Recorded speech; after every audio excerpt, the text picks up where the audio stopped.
Man, there has been so much Sony news lately. I think it's important that we cover it. They talked about how they're going to be focusing on mobile. Some companies were acquired, an increased stake in FromSoftware. There's a lot to go over. Let's dive in right now.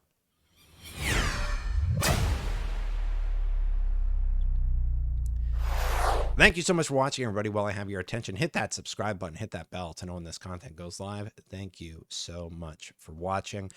Right off the bat, basically, this story is coming from the way of Twitter, of course.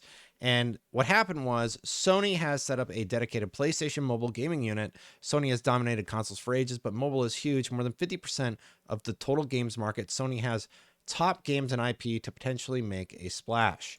And this came shortly after the news about Savage Game Studios was welcomed to the PlayStation family. PlayStation has acquired Savage Game Studio, a mobile game developer. It will operate independently from our console development and focus on innovative, on-the-go experiences based on new and existing PlayStation IP. Now, what was really weird to me was the negative sentiment that I saw trending online about these statements.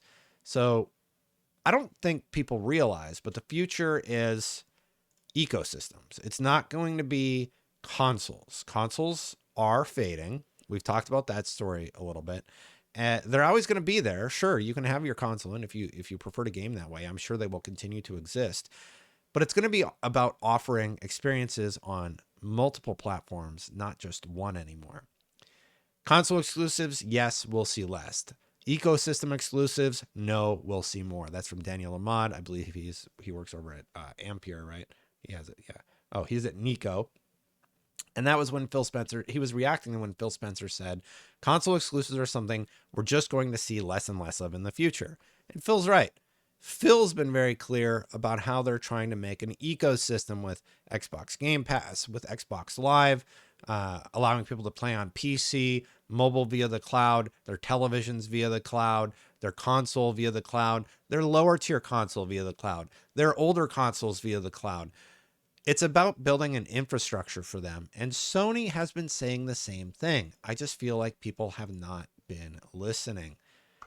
Back in June 12th of 2021, PlayStation boss Jim Ryan says we'll see PlayStation mobile games sooner than you think.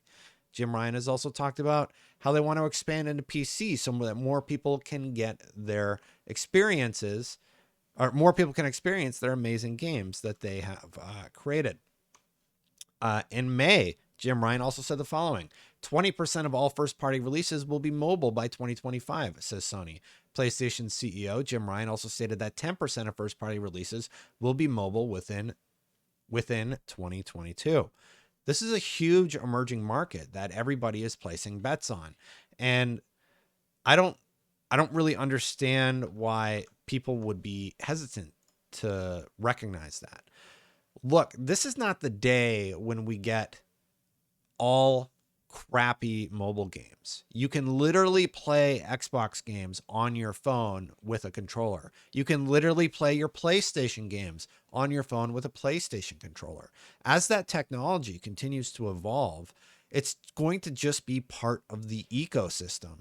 I think that's why Sony got out of the handheld market, ditching the Vita. And I also think that's why Xbox never got into the handheld market.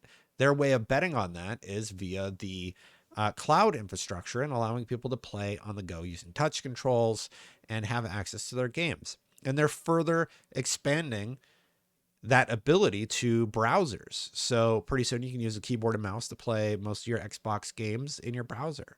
Now, Sony continues here. Sony sets up a PlayStation mobile gaming division in a major push beyond consoles. This was yesterday, actually. Sony set up a dedicated PlayStation gaming mobile unit in a major push beyond consoles. Sony also said on Monday it acquired Helsinki and Berlin-based mobile game developer Savage Game Studios. Sony is the latest console maker to make a big step into mobile gaming. Microsoft's Xbox gaming unit has also begun making early moves into mobile. That's part of the reason for the Activision acquisition. Apologies for the small text, by the way. Let's see if we can make it a little bit bigger. Nintendo has, for the last 3 years, also been focusing a lot of effort on the smaller screen gaming format. I mean, they have a portable unit, so yeah.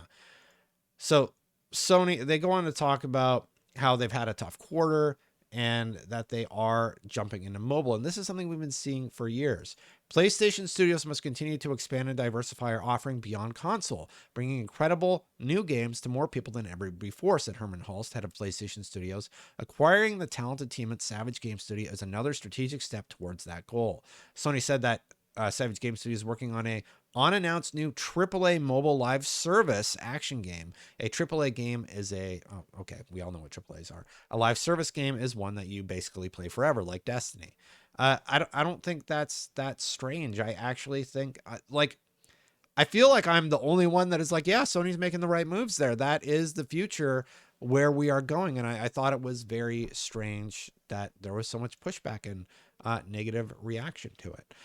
Real quick, some other announcements, though, that happened for Sony just now when I'm recording this. This might come out either as my Wednesday or Thursday video. I haven't decided if I'm going to do the Xbox Japan story or the TGS story or this one first, but maybe this one because there's some pretty big news here, like NetEase being acquired by Quantic Dream. NetEase acquiring Quantic Dream. I screwed up the reveal. Basically, here's the press release that they send out to the press if you're curious what these boring things look like. But it comes from China. One of China's leading internet and online gaming service providers today announced that its game division, NetEase Games, has acquired Quantic Dream SA, one of the premier independent video game developers in the world. Quantic Dream, led by David Cage and, oh God, my French is very rusty, Guillaume de Fondemier, will become NetEase Games' first studio in Europe, representing an important step in fulfilling NetEase's vision to support innovative and game development around the globe. Okay, it's just a bunch of PR talk. They try and just like cram in so much stuff. They talk about why Quantic Dream is great. We all know that they're making a Star Wars game. They made Detroit Become Human, Heavy Rain, Jason, and people have been really excited about Star Wars Eclipse. We are thrilled to embark on an exciting new stage of growth with Quantic Dream, bound by our shared vision, mutual trust, and respect, said William Ding, CEO and director of NetEase Inc. NetEase will continue to fulfill our promise to support Quantic Dream to realize its full potential by combining the wild creativity and exceptional narrative focus of Quantic Dream with NetEase's powerful facilities, resources, and execution capabilities. We believe there are infinite possibilities that could redefine the interactive entertainment experience we provide for players worldwide. I'm really curious to see what Quantic Dream is going to be able to do with a budget like what NetEase is going to be able to provide them. David Cage, a controversial figure, by the way. There's been a lot of stuff about the studio not being a wonderful place to work, but he talks here about editorial independence and how they are excited.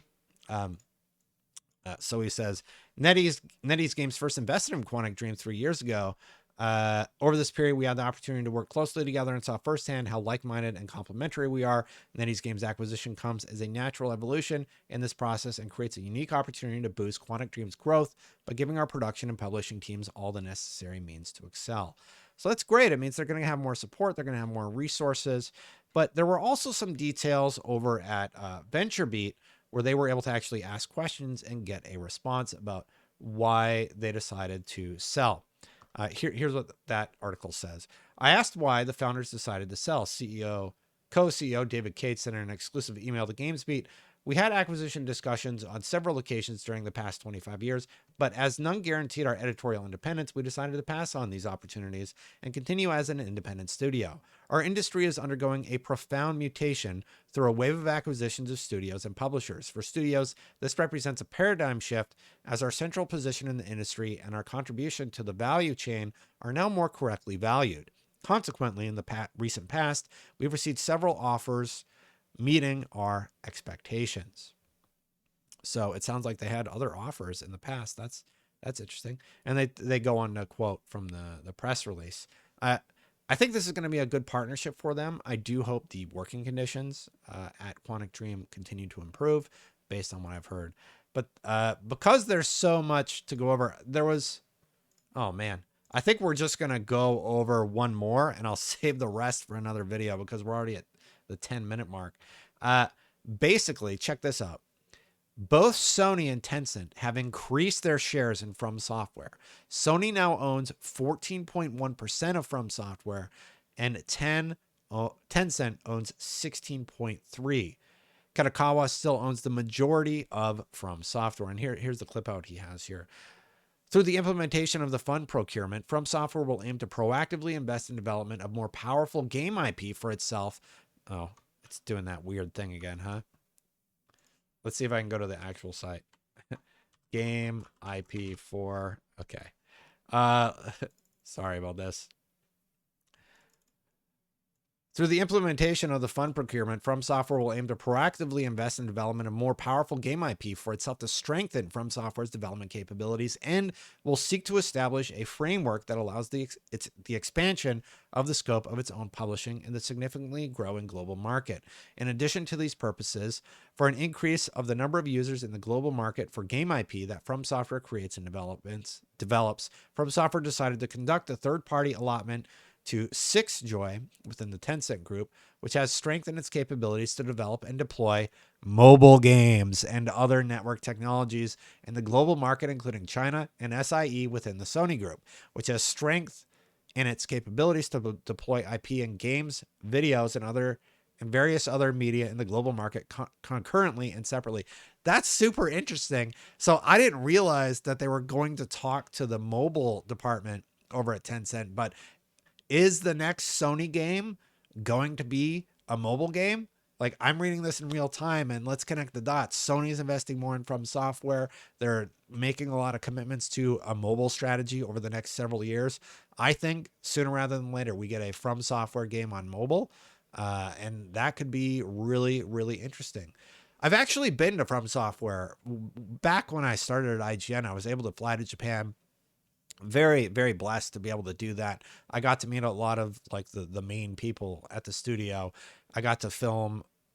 It was a very crazy trip because it's like you fly out there for 2 days. You're super jet lagged. You go in, you film everything you possibly can. But if you go watch the Dark Souls documentary, I did most of that filming over at IGN in my early days.